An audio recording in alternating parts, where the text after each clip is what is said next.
zavatra kely tsisy dikany reny nampisaraka atsika rineny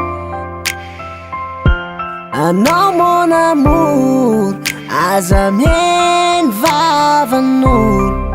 tsy manjary zay olo mampiady hoe zao manao sipa nefa za tsy maditry zanahary ao ambony ao mahita miverena razo atao fa zao voany tazopity zao mimahy afa yantsika ho miaradia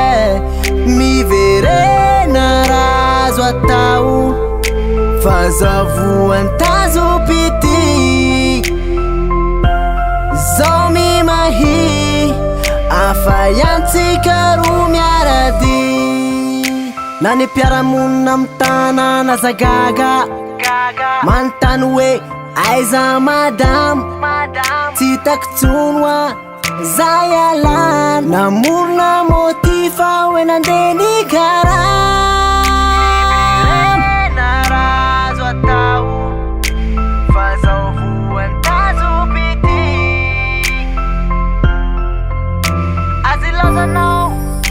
fa zao efa raiky pity miverena razo atao fa zao voany tazopity zao mimahy afa yantsika ho miaradia miverena razo atao fa zao voany tazopity zao mimahy afa yantsika ro miaradia fa soresorena mba miverena